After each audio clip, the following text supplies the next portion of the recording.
Doctor ಡಯಾಬಿಟಿಸಲ್ಲಿ ಪದೇ ಪದೇ ಮಾತ್ರೆ ಚೇಂಜ್ ಮಾಡ್ತಾ ಇರ್ತಾರೆ ಎಷ್ಟೋ ಸರಿ. ಈ ತಿಂಗಳು ಬಂದಾಗ ಒಂದ್ ಕೊಟ್ಟಿರ್ತಾರೆ, ನೆಕ್ಸ್ಟ್ ತಿಂಗಳು ಬಂದಾಗ ಒಂದ್ ಕೊಟ್ಟಿರ್ತಾರೆ. ಇದೇನ್ ಆಟನಾ? ಖಂಡಿತ ಇಲ್ಲ. ಮತ್ತೆ ನಿಮ್ ಡಯಾಬಿಟಿಸ್ ತುಂಬಾ ಆಗ್ಬಿಟ್ಟಿದ್ಯಾ?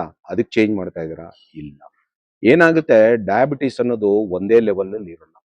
ಎಷ್ಟೊಂದ್ ಸರಿ ಏನಾಗುತ್ತೆ, ಡಯಾಬಿಟಿಸು ನಮ್ ತೂಕದ ಮೇಲೆ, ಆಹಾರದ ಮೇಲೆ, ಸ್ಟ್ರೆಸ್ ಮೇಲೆ, ಸ್ಟ್ರೈನ್ ಮೇಲೆ, ನಿದ್ದೆ ಮೇಲೆ ಇದೆಲ್ಲ ಪರಿಣಾಮ ಬೀರೋದ್ರಿಂದ ಶುಗರ್ ಲೆವೆಲ್ ವೇರಿಯೇಷನ್ ಆಗ್ತಾ ಇರುತ್ತೆ. ಹೆಂಗೆ ಅಂದ್ರೆ ಮದ್ವೆಲಿ ಹೊಲ್ಸಿರೋ ಸೂಟು ಪ್ರತಿ ವರ್ಷ ಇಕ್ಕೊಳಕ್ ಅದೇ ಆಗುತ್ತಾ? ಆಗಲ್ಲ. ನಮ್ಗೆ ಹೆಂಗ್ ಬಾಡಿ ಚೇಂಜ್ ಆಗುತ್ತೋ ಆ ರೀತಿ ಅದು ಚೇಂಜ್ ಆಗ್ತಾ ಇರುತ್ತೆ. ಮತ್ತೆ ದೀಪಾವಳಿಯಲ್ಲಿ ನಮ್ಗೇನ್ ಶುಗರ್ ಇರುತ್ತೋ ತಿರ್ಗಾ ಹೋಲಿವರೆಗೂ ಬರೋವಷ್ಟು ಅದೇ ಇರೋದಿಲ್ಲ. ಸೊ ಇದು ಚೇಂಜ್ ಆಗ್ತಾ ಇರುತ್ತೆ. ಯಾವಾಗ ನಾವು ಶುಗರ್ ಕಂಟ್ರೋಲಲ್ಲಿ ಬರುತ್ತೋ ಡಾಕ್ಟರ್ ಡೋಸ್ ಕಮ್ಮಿ ಮಾಡ್ತಾರೆ, ಅಥವಾ ಹೆಚ್ಚಾದ್ರೆ ಅದನ್ನ ಇನ್ನೂ ಡೋಸ್‌ನ ಜಾಸ್ತಿ ಮಾಡ್ತಾರೆ. ಮತ್ತೆ ಎಷ್ಟೋ ಸರಿ ಏನಾಗುತ್ತೆ, ನಿಮ್ಗೆ ಲೋ ಶುಗರ್ ಆಗೋ ಚಾನ್ಸಸ್ ಇರುತ್ತೆ. ಡಯಾಬಿಟಿಸ್ ರಿವರ್ಸಲ್‌ನ ಏಮ್ ಮಾಡ್ತಾ ಇರ್ತಾರೆ ಪ್ರತಿಯೊಬ್ಬ ಡಾಕ್ಟ್ರು.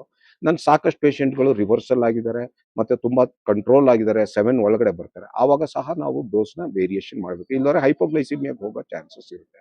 ಮತ್ತೆ ಕೆಲವೊಮ್ಮೆ ಇನ್ಫೆಕ್ಷನ್‌ಗಳು ಬಂದಾಗ SGLT2 ಅನ್ನೋ ಡ್ರಗ್ ಇದ್ರೆ ಅದ್ರ ಡೋಸ್‌ನ ವೇರಿಯೇಷನ್ ಮಾಡಬೇಕಾಗುತ್ತೆ.